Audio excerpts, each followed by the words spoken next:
Hello, good people. I'm back in the saddle again. This really is much harder. Things I did not know. I'm getting better.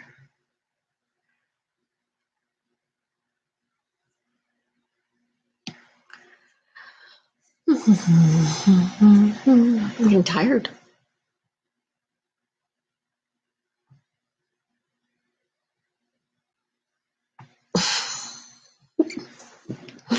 Like my 10-year-old. Oh my gosh, there's two of you. Two.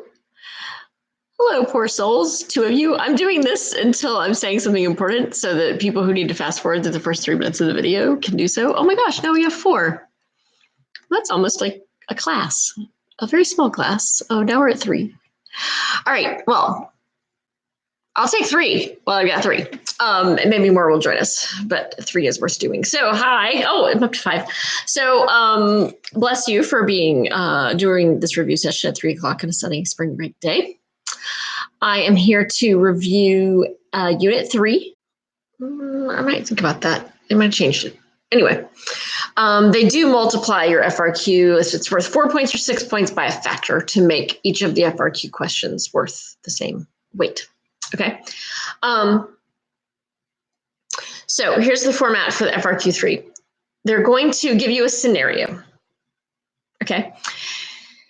And the scenario is going to have a constitutional provision that is common in both the scenario and the required case. All right, so this is where knowing constitutional provisions is really important. They might be called clauses or amendments or articles, but they're things that are brought out by each case. So as you're studying each case, you might want to think a little bit about what is the clause or the constitutional provision that is reinforced by that case. So I'm going to go get my case sheet real fast. Sorry to be doing.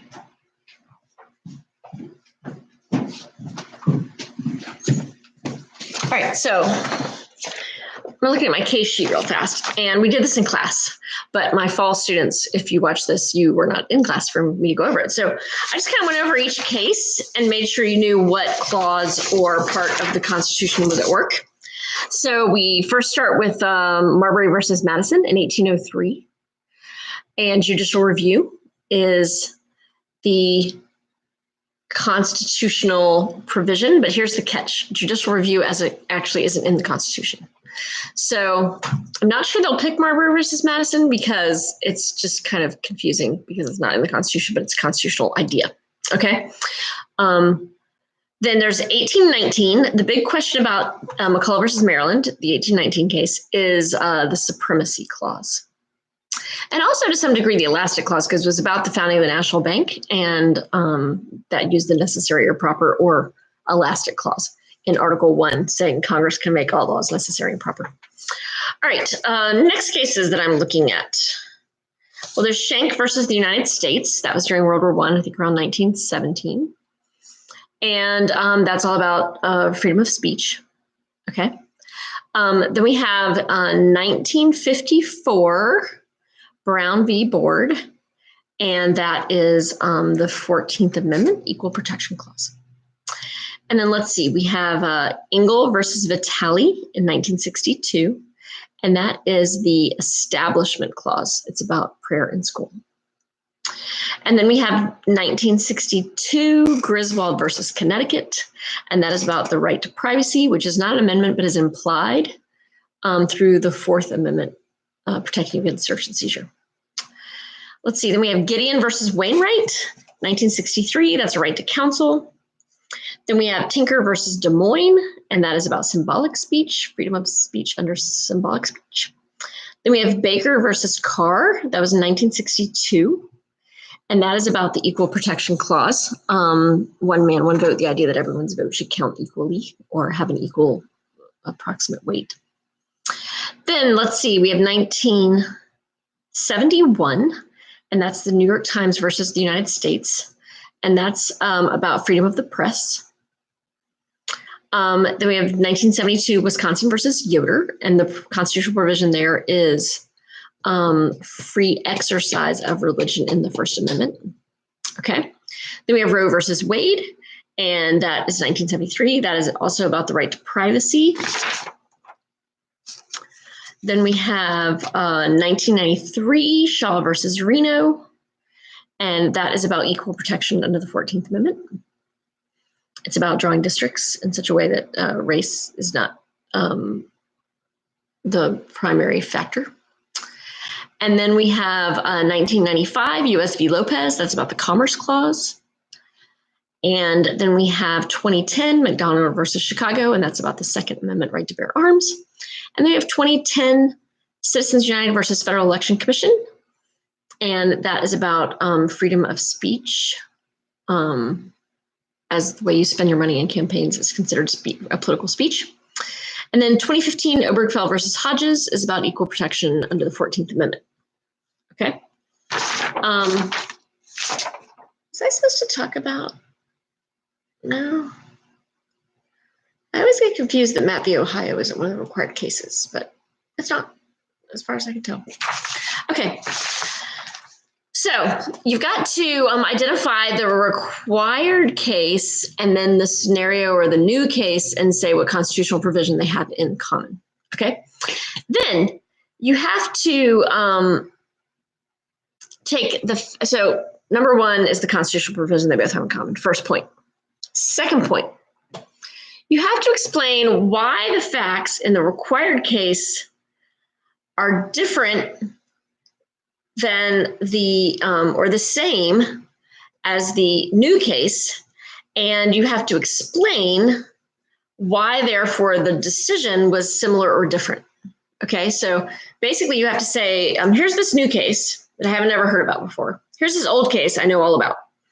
So then I need to explain how the facts of those cases led the ruling to be similar, and in that you have to demonstrate that you know what the facts of the two cases are, and also how the ruling of the required case is similar or different than the new case. Okay, and you need to explain that. Then that's worth 3 of the 4 points. So what constitutional provision is involved, how the facts of the case are similar or different, and why that led to a similar or different holding, in which you indicate that you know what the holding in the required case was, because they're going to tell you what the holding was in the new case. Okay. And then you have to kind of like try and explain why the case, the decision was similar or different. Okay. It's usually going to be different. And you're going to have to explain why. Okay. That's my sense. Then you have to explain, they give you a political actor of some sort, an interest group, a representative, a citizen, somebody. And you have to explain if they agree or disagree with the holding in the non-required case, what action could they take to limit or enhance its impact. Okay, so let's just say you're an interest group and you like the ruling. What can you do to help like enhance the impact of that ruling? And let's say you don't like the ruling. What could you do to try and like overcome the ruling or limit the effects of the ruling? Okay, so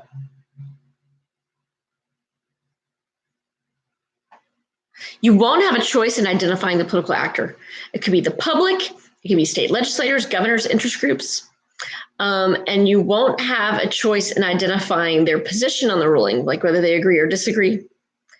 And you won't have a choice as to whether they're trying to limit or enhance the impact of the ruling. So those are the 3 things that'll be given, and then you just have to explain what the options are. That's it. That's it for FRQ 3. Okay, so just to review. New case, known case, what constitutional provision they have in common. How are the facts of the case different? And explain why that led to a different or similar holding than the required case. Okay, and then they'll give you a political actor, and you have to explain what actions they can take to either enhance or limit the effect of the ruling. All right, so that's how FRQ3 works. So now we can move on to questions. Any questions you have about the bureaucracy or the judiciary? Okay.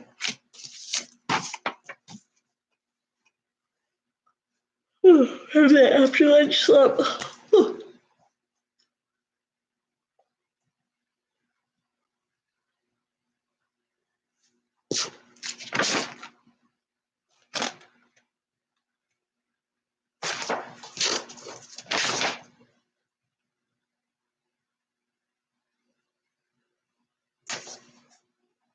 Exclusionary rule.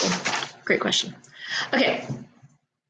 The exclusionary rule is the idea that under the Fourth Amendment, you have protections against, you have protections against illegal search and seizure. So there's certain due process that has to be followed for them to be able to search your home or property. And that can either be through consent or probable cause, which is articulated, or they have a warrant. If they do not have any of these constitutional protections to search your stuff, and therefore they do an illegal search and they obtain evidence improperly, the exclusionary rule says that they have to exclude that from evidence in court. They cannot use it in court. So the exclusionary rule basically supports and protects your Fourth Amendment rights, because the government is not going to pursue evidence that they cannot use in court. So that's going to force them, after Matt v. Ohio was the case that established this, it's going to force them to follow the law. All right. So that's exclusionary rule. The Solicitor General. The Solicitor General is a very important person in the federal court system. They are kind of like U.S. attorney in that they decide what cases that the United States is a party in, which ones should be appealed to the Court of Appeals or to the Supreme Court. And because that means the federal government was being sued and they lost the case. So it's up to the Solicitor General to decide how they're going to appeal those. So when the Court of Appeals, and they're always very judicious in their decisions about this because they're using government resources and time. So whenever the Solicitor General signs on to or writes off on an appeal to the Court of Appeals or the Supreme Court, usually they think really hard about taking that case or trying to take that case because they know the Solicitor General probably doesn't bring cases frivolously. It's not like they're going to make more money if they bring this case or those kinds of things. They have no financial incentive to appeal the case. So that's what the Solicitor General does, is they make the hard calls about which cases the United States as a party in should be appealed that they have lost. Senatorial courtesy. Okay, senatorial courtesy relates to the advice and consent power of the Senate. And we all know the president can appoint judges to the District Court of Appeals or Supreme Court, 3 levels of the federal court system. If that court appointment is to a district court, and that district court is within the boundaries of a single state, which they all are, for example, North Carolina has 3 federal district courts. The senators, over time, this pattern is established where the senators of that state feel a certain sense of ownership of those 3 seats in North Carolina. And should the president want to appoint someone to be a judge in those seats, they know that the appointment has to be approved by the Senate. It used to be filibuster. Now it's just by majority vote. That's the nuclear option when it comes to appointing and approving judges. So we don't have to hit a 60 vote bar anymore. We have to hit a 51 vote bar, except for Supreme Court justices. But they got to hit that 51 vote. So what the senators from the state of North Carolina will say is that if we don't like the judge that the president has nominated for one of our 3 district seats, we're going to tell all the senators in the Senate not to vote for them, to approve them. And that's a courtesy senators give each other, that if you tell me not to vote for a judge or nominee from your state, I will not. Okay. That's how the senators from that state can block the nomination. And it's particularly strong since the district courts are within a single state. It starts to break down as you get to the Court of Appeals, because the Court of Appeals is a regional court, and no senators feel any particular ownership of that court. And so they might try to block the nomination, but it's not as strong of a claim. And the Supreme Court nomination, there really isn't senatorial courtesy at work, because most senators are just so thrilled if anyone from their state is nominated to go to the Supreme Court. So there's only 9 of those in the whole country. So That is what senatorial courtesy is. I think senatorial courtesy is starting to break down a little bit because of partisanship.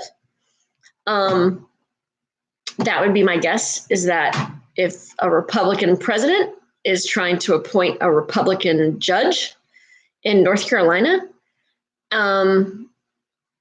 even if we had a Democratic senator who tried to block the nomination, I'm not sure that all the senators in the Senate anymore would defer to that Democrat senator and give them the courtesy of not voting for the nomination. So I have a sense that the senatorial courtesy process has been stronger in the past than it is now. But that's what senatorial courtesy is. So the takeaway is, if you're the president and you want to appoint someone, particularly to a district court within a state, you kind of run some names by the senators of that state first, so that you don't get yourself in a senatorial courtesy embarrassment situation where they have rejected your nominees. All right, different levels of the courts. Okay, so you don't need to know anything about the state courts, so we're not even going to talk about that. But what you do need to know is that the state courts have their own separate court system due to concurrent powers and federalism. And there are cases that can go from the state courts to the federal courts. And we'll talk about those in a second. But there are also cases that just go straight through the federal system. Those are any federal crimes. So remember that federal crimes are usually crimes that cross state lines. And the first court for federal criminal cases or civil cases is federal district court. So remember, criminal cases are where someone's broken the law. Civil cases is where someone has sued someone. Okay. District court. There's like 93 of those in the country. And they all have a judge. Sits there and they run trials. Their original jurisdiction. They run trials, seat juries, hear evidence, all that stuff. If you lose your case in the district court, you can appeal that to the Court of Appeals. The Court of Appeals only has appellate jurisdiction. They only hear appeals cases. They don't hear any cases for the first time. The other really odd thing about them is there's 13 circuit courts that hear appeals.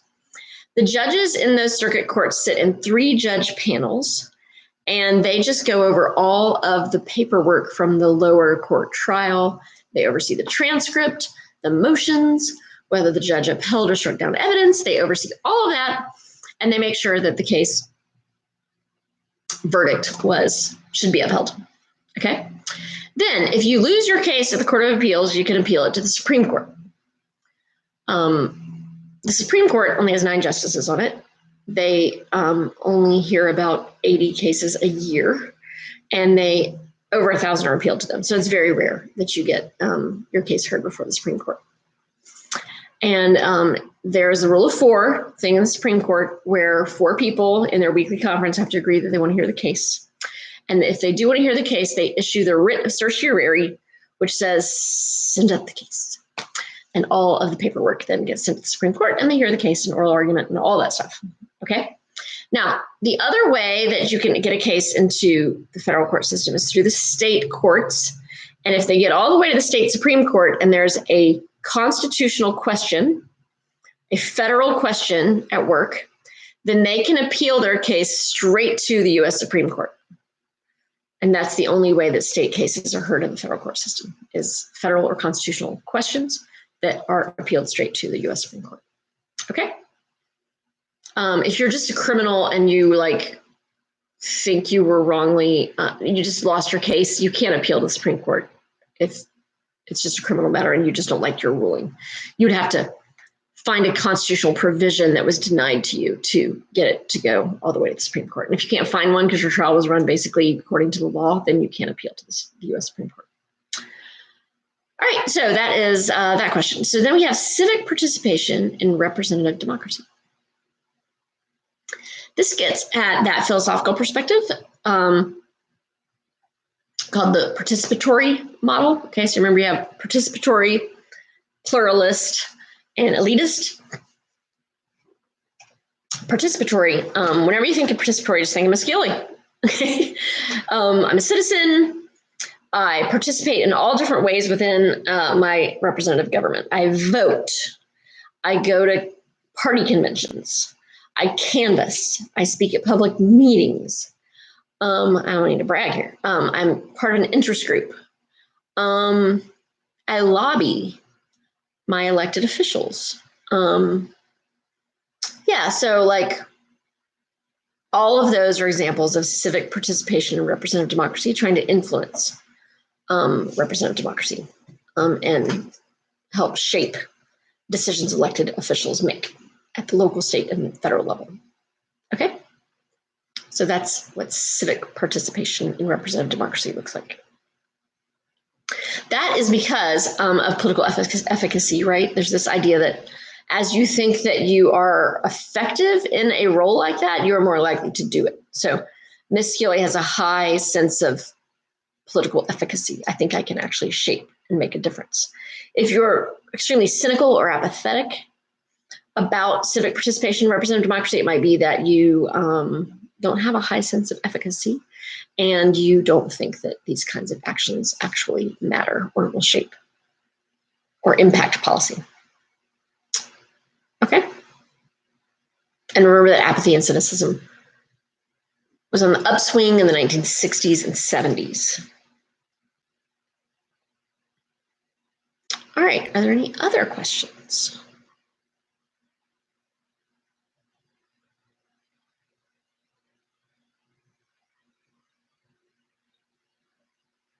Great question.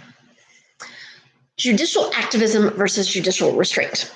Okay, all you need to remember for judicial activism is that judges who are judicial activists are judges that are willing to overturn precedent. Okay, that means earlier court decisions. So remember that there's multiple sources of law. There's statutory law, which are like the laws that the legislative body passes. There's constitutional law, which is the constitutional principles of the Constitution. There's administrative law, which is like when the bureaucracy does rulemaking and they flesh out how statutes are going to be applied. That's administrative law, okay? But then there's also common law. Common law is court rulings laid on top of other court rulings that have built up a body of law that can be applied. And judges, when they're making a decision, they defer to precedent, like 90% of the time. They defer to whatever the judges before them said, because supposedly this is the rule of law. And if we all study legal principles and proceedings, rational people who understand the law will apply it the same way over time. The same principles apply. So there's all this precedent, okay? And in general, it makes our court system look like it's valid and not just like some partisan hack body. If it's predictable and defers to precedent, it kind of builds up the reputation of the rational court system, which is supposed to be like an independent judiciary who is separate and isolated from the factions and partisanness of the House, of the Senate and the House and the presidency, okay? But sometimes we know the courts have just been willing to just throw out precedent, like, oh, we were wrong. We've been wrong for like 100 years about that, okay?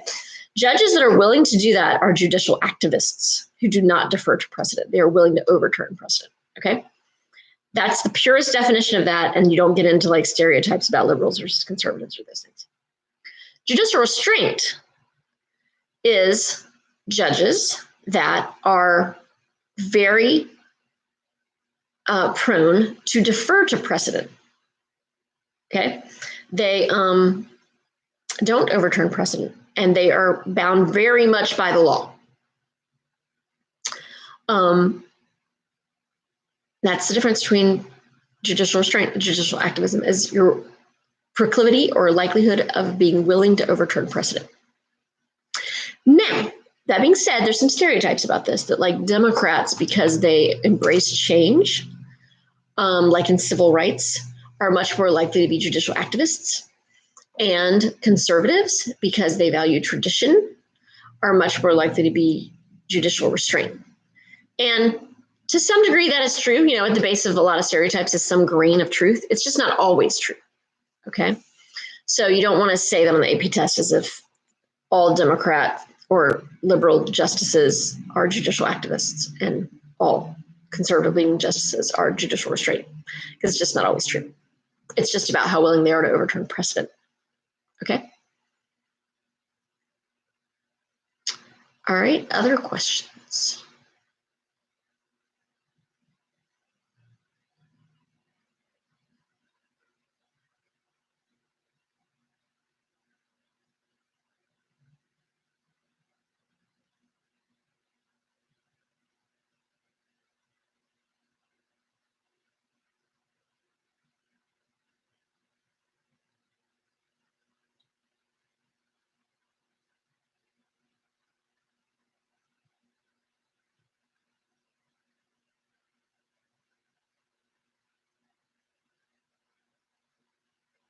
Okay, great.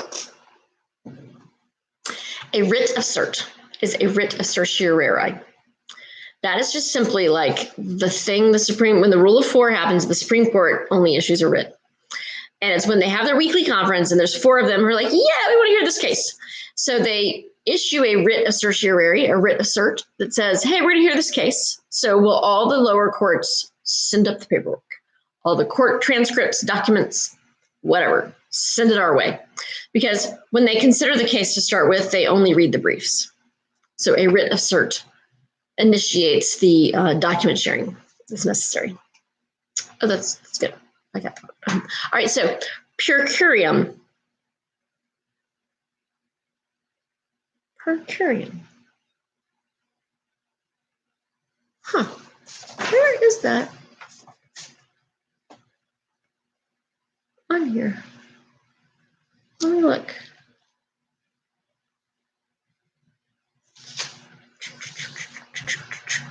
Amicus curiae. I know that. Per curiam. Senatorial courtesy. Got that. Huh. Is per curiam like in a review text?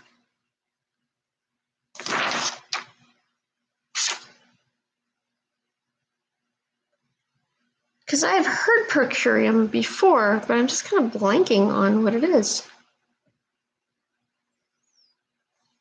All right, let me skip it, and I'll come back to it. Sadly, let me. One second, I'll be right back.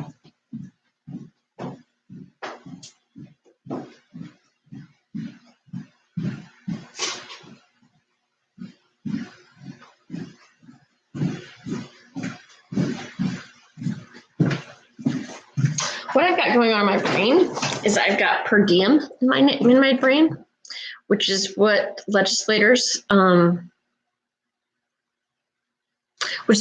get per day when they're in session, and per diem is not per curiam. Oh, yes, a per curiam decision is just a unanimous agreement decision. So if they are unanimous in their decision, then that's a per curiam decision. So thank you for reminding me of that. I kind of obviously blanked. All right, stare decisis. That is the idea that so when the upper court decides to look at an appeal case, sometimes they take a case, they hear the oral arguments or whatever, they read the file, and they're like, oh, yeah, the lower court, they did fine. We don't need to say anything else about this. That is a stare decisis case, which means let the decision stand. So if you're the Court of Appeals or you're a district court judge and the Supreme Court or the Court of Appeals issues a stare decisis ruling, whoever that lower court judge is, they feel like, got it. Yep, they did good. It's like a stamp of approval, basically. All right, levels of scrutiny, very important question. And this is more about civil rights and civil liberties, which is Unit 4, but that's fine. Let's go ahead and talk about it. So the way I talk about this in class in the spring, which I thought was somewhat effective, is like how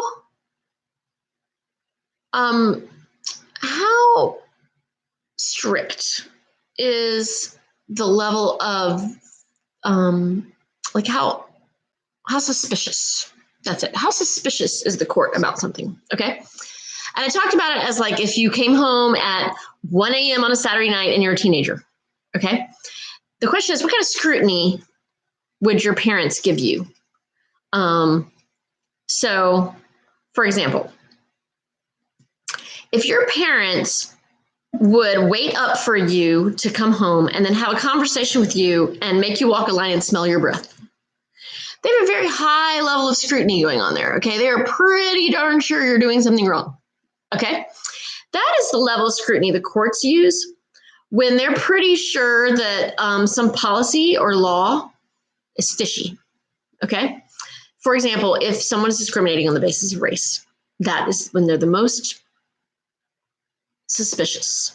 Because there's really no reason why you should discriminate on the basis of race, because it's not like anyone can do anything differently.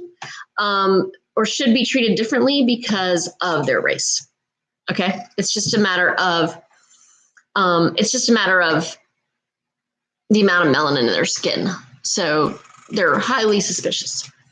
Now, if you were to come home at 1:30 on a Saturday night as a teenager and your parents were sleeping on the couch, but then didn't really interact with you, and they went upstairs and went to bed after you got home, then that's like medium scrutiny. Okay, it means like they're pretty sure you're fine and you're not doing anything wrong, but they're still gonna like just do a little cursory, check it out kind of thing. Make sure you're still walking and talking. That is the kind of scrutiny that the courts use when it's possible you're doing something wrong. And the medium level of scrutiny they use for gender and for homosexuality, laws that are discriminating on the basis of sexual orientation. Because it's possible that the law has a really good reason, like we have separate bathrooms, and the courts have been like, yeah, it's okay. We understand why you might have separate bathrooms. But they still want to just kind of check it out. And the same with your sexuality, okay? There's very few cases we can think of where you should be treated differently because of your sexuality, but they're willing to hear it and just make sure, okay? An example would be lately the Supreme Court upheld the idea that transgender people did not have to be accepted into the military. That's a case where they said, yeah, we can see why transgenderism would be hard to accommodate within the armed forces. And we discriminate against people entering the armed forces for lots of reasons, including they don't have a high school diploma or age or they have flat feet or so there's already some arbitrary discrimination at some level within the armed forces. Then the lowest level of scrutiny is just like, it's just reasonable, which is like, your parents don't even, they just go to bed. And if you come in and there's anything wrong, maybe the next day they'll talk to you about it, or if you like dented your car or something, but it's just reasonable. Like they're not particularly suspicious. And if something goes wrong, they'll check it out. That's the level of suspicion that the scrutiny that the courts give arbitrary discrimination based on age, disability, where they can see why, 5-year-olds can't vote, and they can see why blind people can't be high school teachers. And so they're the least concerned about that. And so there's a reasonableness standard of scrutiny. Okay, so those are the 3 levels of scrutiny: reasonableness, medium, and strict or inherent suspicion is also another way they say the highest level of scrutiny. Okay, so those are levels of scrutiny used by the court system, mainly in civil rights or discrimination cases.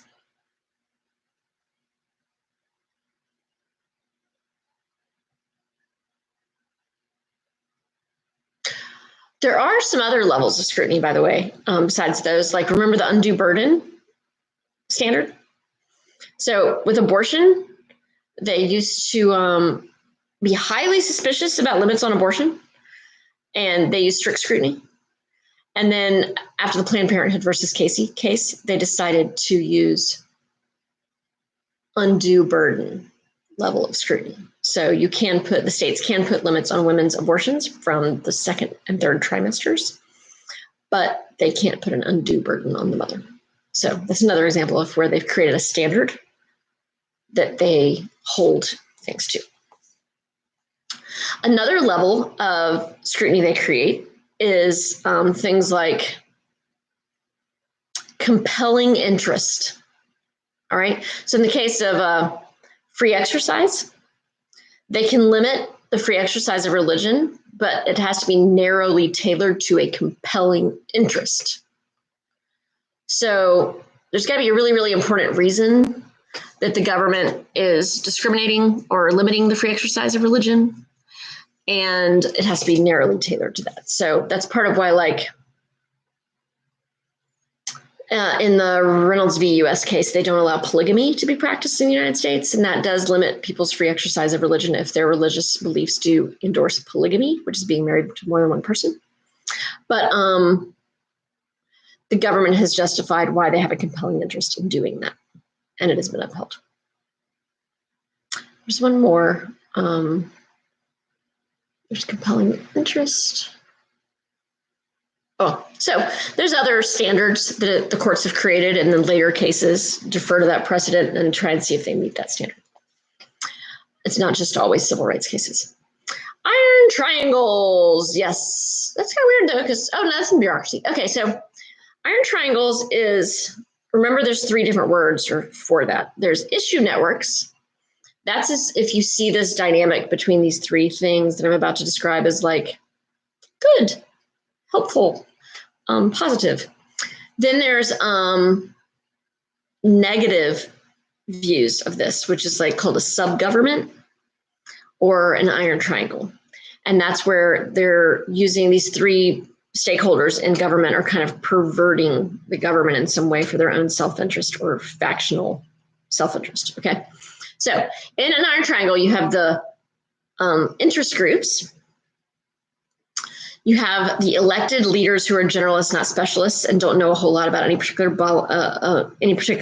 policy area.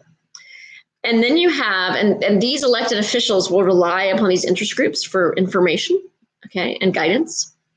And then up here you have the bureaucracy, and they're the ones who have to put into place the policies of the elected officials, and they want good policy. They also might want, if they get bigger, more important policies and regulations, they might get bigger budgets and therefore be able to hire more people and be a more important bureaucratic agency. Okay, so ideally these 3 would work together to create enlightened policy that is great for the American people. It can also go bad, okay, and there's 2 versions of bad, okay. The liberal version of bad is these interest groups want the government to solve problems identified by the interest groups. It might be environmental problems, it might be education, it might be just some typically liberal poverty, some typically liberal causes, okay? They lean on these elected officials to help propose policies for that, and inevitably those policies always involve spending more money, which involves raising taxes. And these bureaucracies up here, they're bureaucrats and they want to be really important and have bigger budgets. And so this is an example of where the iron triangle can create hyperpluralism, which just means bigger and bigger growth of government, bigger and bigger scope of government, more and more money being spent within these self-interested groups. Okay, that's a hyperpluralist iron triangle. You can also have a conservative version of this, which is where you have like a self-interested interest group that's like an industry, like the coal industry or business. And they want to lean on these elected officials to stop regulation from happening that will cost them money or like hone into their or break into their profit making abilities. And so these elected officials want these campaign contributions and general support.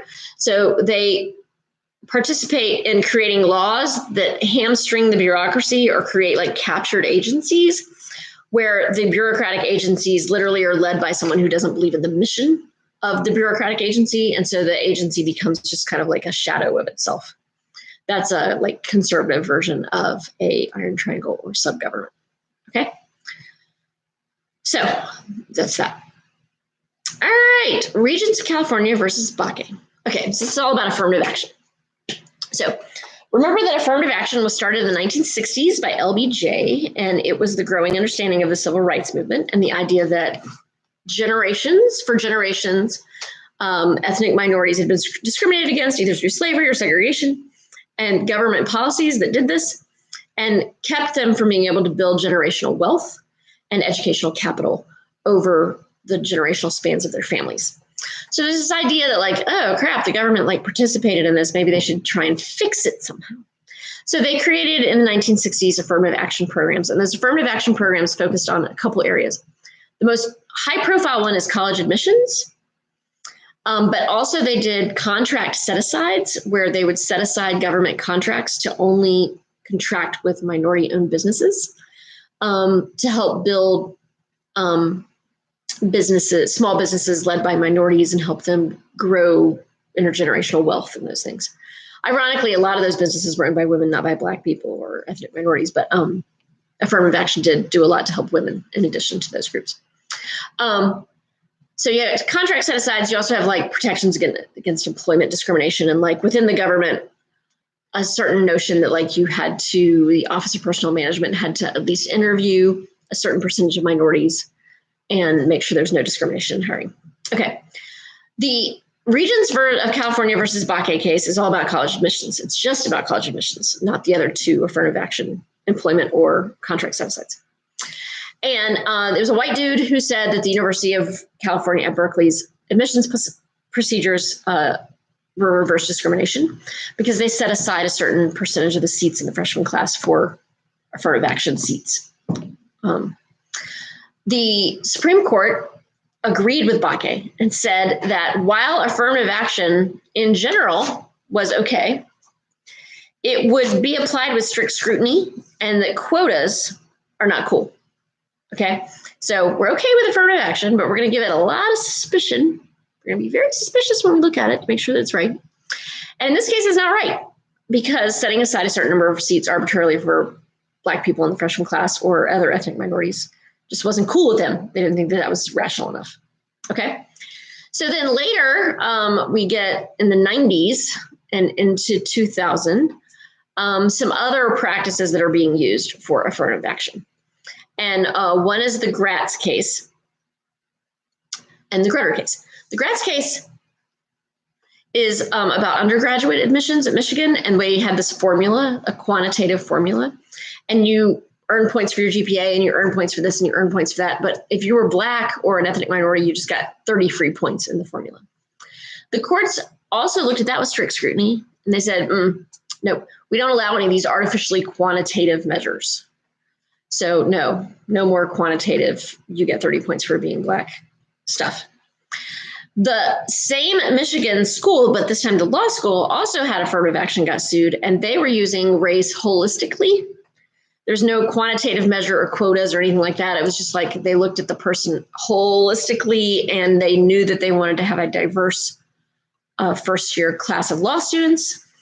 And so you were advantaged if you were a minority, but it was hard to quantify to what degree you were advantaged or how.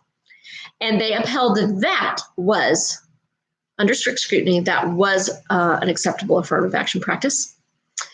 And so that's what exists now, is the idea that race can be a factor and it can advantage people in college admissions. Here was the difference, though. In the past, they had justified this by using a need to make up for past discrimination and segregation. No more.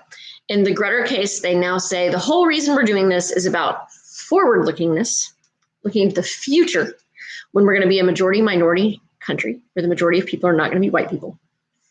And we need to be grooming leaders capable of leading diverse communities in the future, and certainly lawyers and other professions will be a part of that. So that's how they justified the continued use of affirmative action advantage in a non-quantifiable way through holistic considerations. Okay. Boy, time sure does fly when you're having fun, doesn't it? It's already 3:50. Any other questions?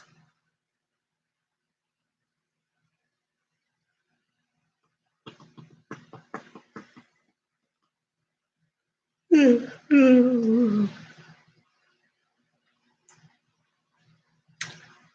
forgot my headset.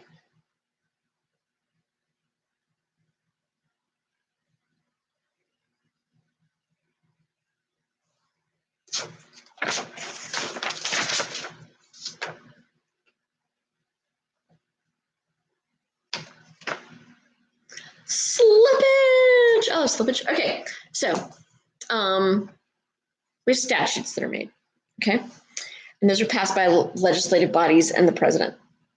Okay. Then they take that to the bureaucracy and they hand that statute down to a department in the bureaucracy. And they ask them to do rulemaking processes to create the administrative law to actually administer that law. What are the standards and the specifics that are going to help flesh out exactly how that law will be administered? All that rulemaking and regulation eventually trickles down to street level bureaucrats like myself and my husband, who are supposed to make sure that the law is upheld and practiced at the street level. But here's the catch. All street level bureaucrats at some level use their administrative discretion because they don't have unlimited resources, they don't have unlimited time, they don't have, they don't get paid overtime in some cases, like myself. So at some point they have to like use their discretion about which battles they're going to pick. Okay. And so we talk about this in class, how like maybe I decide I'm going to pick tardies and really enforce the tardy policy, but maybe less dress code. And so the distance between what the official policy is and what the street level bureaucrat is actually doing is called slippage. Okay. Some ways you try to decrease slippage. Well, first of all, it's kind of hard because the way you decrease slippage in a business is you like give incentives, pay incentives to the employees. Like if you want them to sell these many widgets and they're only selling these many widgets, that's slippage. And the way you can incentivize them to quit the slippage is to pay them a bonus. Okay, but we don't have that in government. Bureaucrats don't get paid bonuses. So you can like create a whole reporting mechanism to force them to report the fidelity with which they're upholding these standards, or you can do an evaluation process or whatever. But there's other things you have to do to try and limit slippage, which can also create like other bureaucratic red tape and reporting requirements and all that kind of stuff. So that can be why sometimes there's the stated policy, but it doesn't quite happen that way on the road when the rubber hits the road.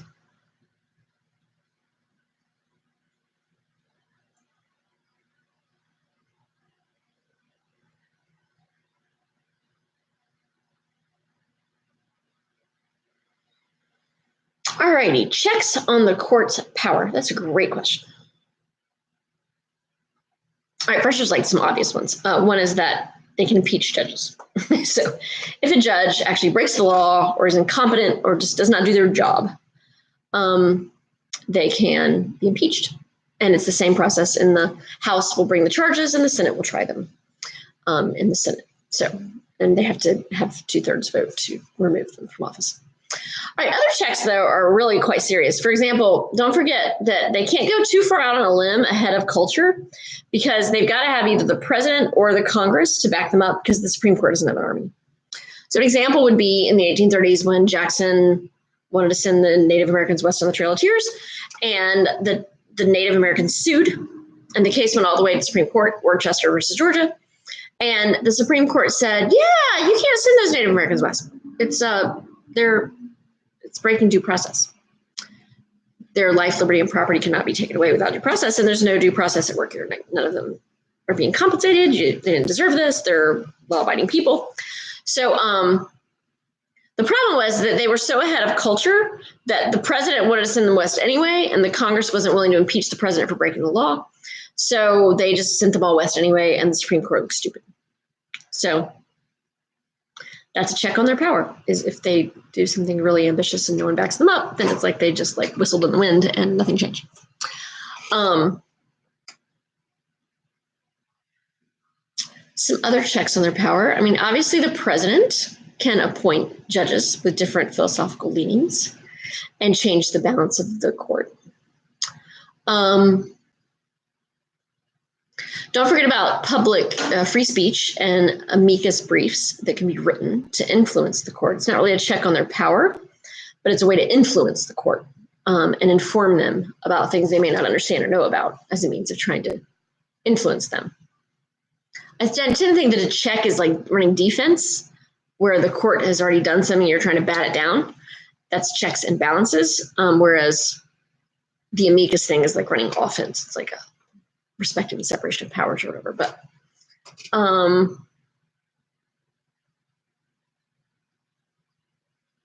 that's about it in terms of checks on the court's power.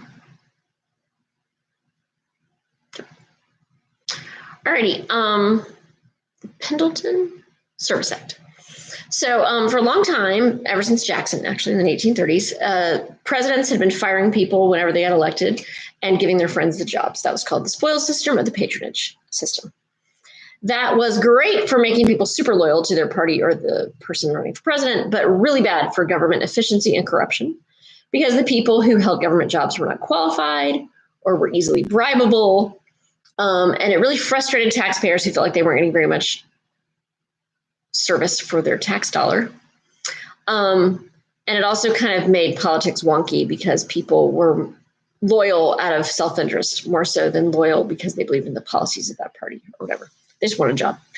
So the Pendleton Service Act is passed in the 1880s, and it tries to reform this. It says that anyone who's going to work for the federal government has to take a civil service exam and prove they're qualified. And that helps cut down on corruption and efficiency. And also, though, makes the parties less powerful, because the party bosses were the ones who were like leading this whole patronage system and getting people elected, and like using that to help manipulate who got elected and who got nominated to be in positions of power. And so that's the Pendleton Service Act. It's largely responsible for beginning a trend whereby people who work for the government have to prove that they're qualified and get licensed or evaluated to ensure that.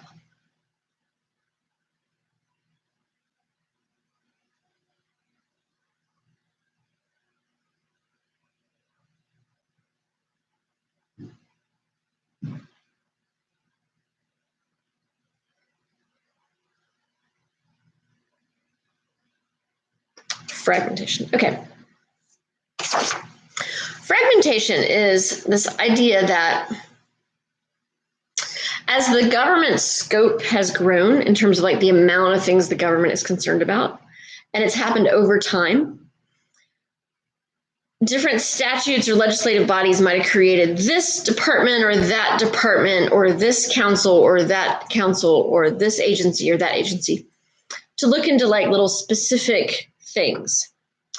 And what we might note over time is that like, oh, some of these agencies are like replicating each other's work, or they're bleeding into each other, or something's happened to make, as time has gone forward, they've taken on similar roles. So the responsible thing to do would be to eliminate those agencies or merge them or fuse them and have more efficiencies. The problem is if you do that, people are going to lose their jobs. It's just like when corporations merger, like IBM recently bought Red Hat, okay? And there's a lot of fear that if you have one accounting department for IBM and you have another accounting department for Red Hat, then when they merge, then half the people are going to lose their jobs who are in one of the other accounting departments because you don't need two. Well, that's the kind of thing that makes bureaucrats nervous, and they like fragmentation because everyone keeps their jobs, even though it's inefficient. So this is probably a point of view shared by conservatives, right, who are against waste and inefficiency and don't generally like bureaucracies anyway, and don't have a lot of faith in the government's ability to solve problems effectively.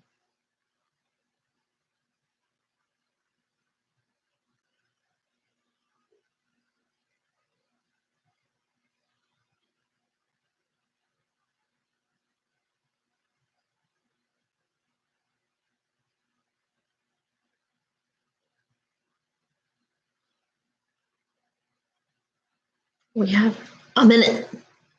1 minute. Yeah, time really does fly around.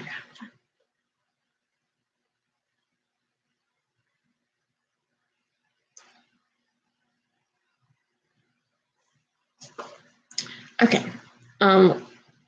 While we're wrapping up here, let me remind you when our next, let me remind myself actually, and in the process, you will also be reminded of, in case it's not the first and forefront thing on your mind, when our next review session is going to be.